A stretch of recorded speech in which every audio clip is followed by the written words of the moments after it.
चलेगा।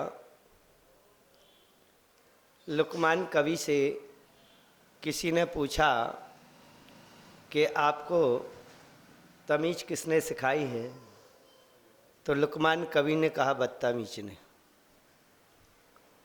बोले कैसे? बोले दुनिया में जाता हूँ और दुनिया के लोगों को देखता हूँ और देखने के बाद मैं अपनी आत्मा की ओर देखता हूँ। मैं देखता हूँ कि दुनिया के लोगों में जो बुराई है वो क्या मेरे पास है? वह बुराई मैं अपनी अंतरंग की आत्मा से निकालता हूँ कि ये मेरी गलती है। फिर दुनिया के साधु और संतों और महापुरुषों के पास में जाता हूँ, उन महापुरुषों के दर्शन करता हूँ, उनकी बात को सुनता हूँ, उनकी अच्छाई को ग्रहण करता हूँ, बुराई के स्थान पर अच्छाई डाल लेता हूँ और दुनिया के बुरे लोगों से बुराई निकालता हूँ, अच्छे लोगों से अच्छाई ग्रहण करता हूँ। इसलिए संसार में दोनों प्रकार के लोग मिलेंगे, एक तो अच्छे लोग मिलते हैं और एक बुरे लोग मिलते हैं। परंतु हमारी दृष्टि किस पर है वह महत्वपूर्ण है। जैसी जिसकी दृष्टि होती है वैसी उसकी सृष्टि होती है। महानुभाव,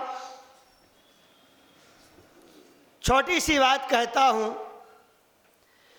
कि आप हरियाणा में जाते हैं और हरियाली दिखाई देती है, परंतु काला चश्मा लगा है तो हरियाली भी काली। आप रेगिस्तान में जाएंगे और जाने के बाद वहाँ पर गुलाबी जो धूल है वह आपको दिखाई देगी और आपने हरा चश्मा लगा दिया तो वो भी हरियाली दिखाई। नजरें बदली, नज़ारे बदल गए और किश्ती थी बीच में और तूफान आई तो किराने बदल गई। जैसे ही नज़र बदलती है नज़ारे बदल जाते हैं। जैसे ही हम जिसकी ओर जैसी भावना करते हैं वैसे हमारे भाव उत्पन्न। परंतु जो वैज्ञानिक लोग होते हैं वो हवा में भी किरणों को ढूंढ लेते हैं, और जो व्यक्ति वैज्ञानिक नहीं है वो हवा को मात्र हवा के रूप में ग्रहण करते हैं। हम अपनी दृष्टि को निर्मल बनाएं तो निर्मल परिणाम बनेंगे। हम अपनी दृष्टि को कठोर बनाएं तो कठोर परिणाम बनेंगे। हम अपने जीवन में जैसा सोचते हैं, विचार करते हैं, जैसा मन में लाते हैं वही हमारी दृष्टि में आता है, वही दृष्टिगोचर होता है। नारद जी थे और एक राजमहल में पहुंच गए और पहुंच जाने के बाद वहां पर जाते हैं, एक स्त्री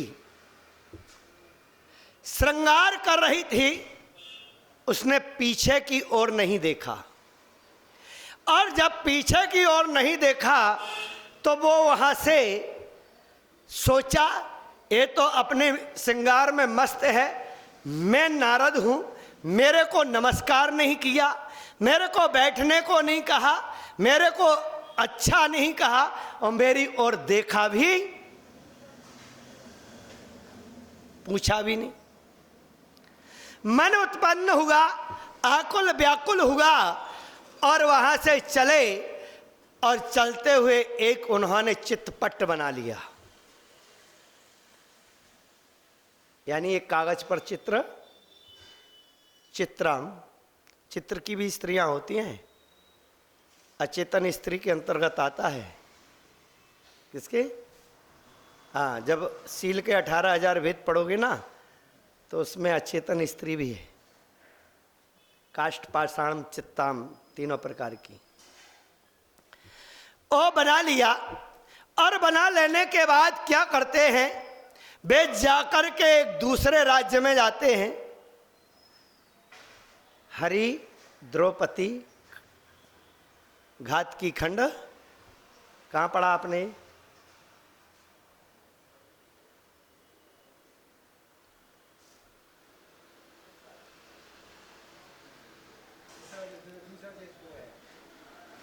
अरे शांतिनाथ भगवान की पूजन है, आपको बता देता हूं। वहां पर गए और जाने के बाद वह चित्र को दिखाते हैं, और चित्र को दिखाने के बाद जो देखने वाला व्यक्ति है वो विचार करता है, यदि इस स्त्री को मैंने प्राप्त नहीं किया तो मेरा जीवन भी कैसा है, निस्सार है, बेकार है। उसकी दृष्टि बदल गई, वो व्यक्ति विघल हो गया। वो व्यक्ति हमें अन्न की सहायता लेता है, वो जाता है और रात्रि में उसका अपहरण करा लेता है। महानुभाव, कहने का हमारा मतलब ये था कि चित्र को देख करके भी चारित्र बनता है। यदि मुनि का चित्र देखोगे तो मुनि बनने के भाव उत्पन्न होंगे, और यदि आप सरागी का चित्र देखोगे तो सरागता के भाव आएंगे, और वीतरागी के चित्र देखोगे तो वीतरागता के भाव आते हैं। दृष्टि जैसी होगी वैसी सृष्टि। हनुमान जी को देख लीजिएगा, जब अशोक वाटिका में गए, क्या उनको वहां पर सारे फूल लाल दिखाई दे रहे थे, और सीता जी को कैसे? कारण क्या था? वहां पर रहते हुए उनके परिणाम, उनकी निर्मल दृष्टि हो चुकी थी, इसलिए उनके परिणाम अच्छे थे, उनके भाव अच्छे हो चुके थे, निर्मल दृष्टि हो चुकी थी। तो उनको प्रकृति की जो सौंदर्यता थी, प्रकृति का जो स्वभाव था, वह दिखाई दे रहा था। और हनुमान जी को वहां पर जाने के बाद भी उनकी दृष्टि में क्रोध था, कसाय थी, आंखें लाल हो रही थी, उनके परिणाम खराब थे, इसलिए उनको वहां के सारे फूल कैसे दिखाई दे रहे थे? कैसे? और शायद आपका समय भी मेरी दृष्टि से हो चुका है, क्योंकि मैंने व्याकरण पढ़ी है, उसमें एक सूत्र आया है, अनतिक्रम्यम विश्लेषित। क्या आया है? अनतिक्रम्यम विश्लेषित, क्रम का उल्लंघन ना करते हुए विश्लेषण करना चाहिए। तो मैंने व्याकरण भी पढ़ी है, तो मैं आपसे इतना ही कहता हूँ कि व्यक्ति के यदि गुण ग्रहण के भाव होते हैं तो गुण ग्रहण करता है, और दोष ग्रहण के यदि भाव होते हैं तो दोष ग्रहण करता है। तो इस प्रवचन का सार यही था, गुण ग्रहण का भाव रहे, दृष्टि ना दोषों। समझ में आ गई ना बात? सारे इतनी बात, हम यदि अपनी निर्मल दृष्टि को रखते हैं, अच्छे परिणाम को सुधार कर रखते हैं, तो एक बात ध्यान में रखो, हमें गुण ग्रहण आते हैं, हमें अच्छी दृष्टि नज़र आती है। आपके हिसाब से तो हमने ठीक ठाक प्रवचन दे दिया है, इसलिए दे दिया है, वरना तो मैं सोचकर कुछ और ही बैठा था। क्या कभी भी इतना सरल प्रवचन नहीं देता, हमेशा सिद्धांतिक प्रवचन देता हूँ, परंतु समय भी पूरा हुआ। और पूज्य महाराज श्री का मैं बीच में आज मैं पहली बार बोल रहा हूँ। आया कितनी बार हूँ पूज्य महाराज जी मंगलानंद जी के पास, हाँ मंगलानंद जी के पास आया कितनी बार, दर्शन भी कितनी बार किया, और रुका भी नहीं, भोजन किया और चल दिया। हकीकत की बात बता रहा हूँ, और नीलेश भाई भी जानते हैं, कभी भी मैं रुकता भी नहीं हूँ। और पहली बार मैं पूज्य महाराज श्री की मंच पर बोल रहा था। हालांकि पूज्य महाराज श्री का वात्सल्य रहा, प्रेम रहा। जब भी मैंने सोचा कि चलो दर्शन करने चलते हैं, क्योंकि साधु नाम बंदनींच है।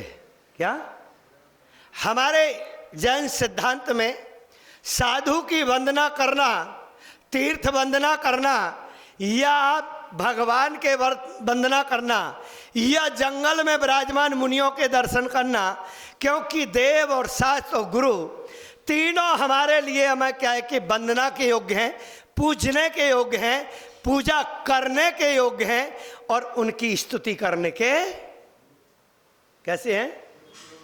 इसलिए श्रावक गण चतुर्मास के समय में अन्य देश से, अन्य स्थान से आते हैं, उनकी अर्चना करते हैं, उनकी पूजा करते हैं, उनकी वंदना करते हैं, उनका संतों की वाणी को सुनते हैं, समागम करते हैं। और उससे हम सभी को एक लाभ होता है कि पुण्य की वृद्धि होती है और कर्मों का, ठीक है ना, पुण्य की प्राप्ति होती है, कर्मों का क्षय होता है। और 2 मिनट अधिक हो गए पूज्य महाराज जी, यहीं पर मैं विराम लेता हूँ, क्षमा करना। बोलो आदिनाथ भगवान की।